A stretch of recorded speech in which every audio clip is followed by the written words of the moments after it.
Salut tout le monde, bienvenue dans ce 8e épisode des Chroniques de Nami Amur. Aujourd'hui nous allons parler donc de différentes choses. Déjà tout d'abord je voudrais remercier Maxime pour sa vidéo dédiée au TGS, cette petite interview qu'il a effectuée pour moi, qui se trouve donc sur sa chaîne YouTube, dont vous pouvez trouver le lien ici, et également sur la chaîne YouTube de la saga de Nami Amur ou ma page Facebook, également la saga de Nami Amur. Donc pour ce qui est du TGS, ça a été vraiment très sympa donc, de pouvoir parler avec différentes personnes, de pouvoir aussi faire des dédicaces et gagner du fric. Non, je faisais surtout pour présenter ma saga et puis développer un petit peu cet univers également. Et donc pour l'année prochaine, j'ai décidé de m'inscrire aussi pour la prochaine session. Je suis en train de me renseigner pour voir comment ça va fonctionner. Alors peut-être que le TGS ne sera pas au Parc des Expositions l'année prochaine. Là, j'ai entendu dire qu'apparemment ce serait au nouveau Parc des Expositions qui est en cours de construction. Donc je suis en train de voir pour tout ça. En ce qui concerne les projets pour 2020, déjà ce sera la sortie en premier lieu du Bouclier d'Orphar, le 6e opus de la saga de Nami Amur, suite directe de l'arcane de Vishanti. Et je raconte de la merde, c'est l'artefact du magicien, pardon. L'arcane de Vishanti, c'est le bouquin dont on parle dans les nouveaux épisodes des chroniques.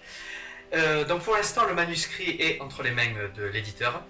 J'attends leur réponse tout simplement, voilà, ça fait un petit mois, je les relance de temps en temps, j'espère que ça va fonctionner.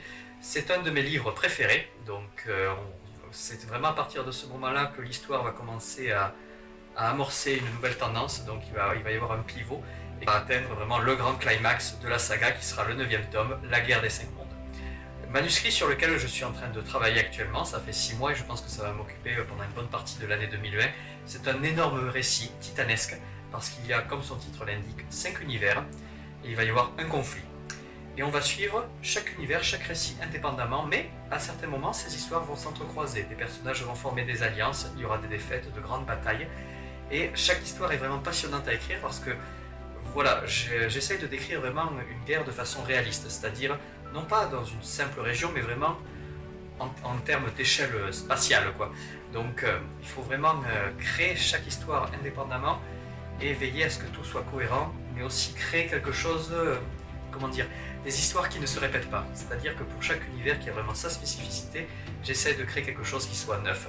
Donc il faut inventer de nouveaux conflits, il faut inventer des syntaxes qui soient divertissantes et différentes. C'est vraiment l'enjeu pour moi de l'écriture de la guerre des 5 mondes, de la réécriture, puisqu'à la base il s'agissait d'un récit de 20-30 pages et que là j'ai étendu de manière considérable, histoire d'intégrer tous les enjeux et toutes les intrigues développées depuis l'Inquisiteur de Nami Amur. Juste après le bouclier d'Orphar devrait sortir également Dark Triangle, qui est un roman qui se déroule à la fois dans les années 30 et dans les années 50. J'ai pas mal communiqué dessus sur Facebook. En gros, donc, ça va être l'histoire d'un acteur en déshérence qui va devoir prouver son innocence après une série de meurtres perpétrés par un assassin portant le costume de son personnage fétiche, celui qui jouait au cinéma quelques années auparavant. Et ce qui va être l'élément déclencheur de cette histoire, ça va être un vieux morceau de pellicule contenant un secret des nazis. Voilà, je n'en dirai pas plus. Quoique, j'ai bien envie de vous dévoiler un élément particulier de ce livre, qui est risque de rameuter du monde, je pense. Bon allez, merde, je vais vous spoiler. Il s'agit de... Ok, je ne spoilerai pas, je ne dirai rien, ça va aller. On se calme, merci. Et donc après Dark Triangle, je pensais sortir le 7e opus de la saga de Nami Amur, qui est donc le Chevalier d'Ermag, qui va être également un récit plutôt court, mais introduire un personnage pareil, fondateur de toute la saga. Voilà pour ce qui est du volet de l'écriture. Donc au niveau des salons, comme le TGS m'a permis un petit peu de constituer un réseau avec quelques auteurs, j'ai pu avoir quelques tuyaux, notamment pour un salon du livre qui s'appelle Imagina Livre, qui se tiendra à Portée en mai 2020. Donc je me suis renseigné, là j'ai fait le dossier d'inscription, pareil, j'attends la réponse en espérant que ça fonctionne. J'espère aussi faire d'autres salons du livre au cours de cette année pour présenter, développer un petit peu la saga. Donc il va vraiment y avoir de quoi faire.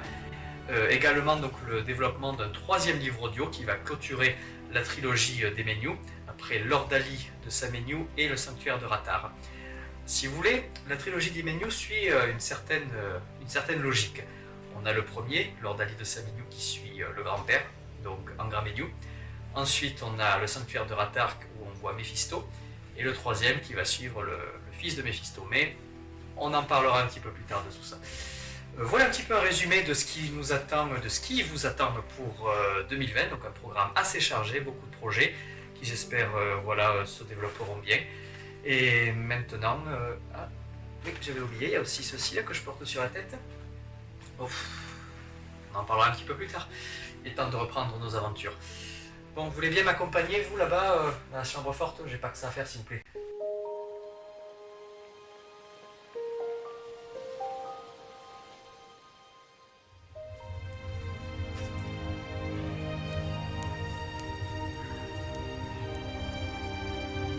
Et qu'est-ce qu'il est censé y avoir ici?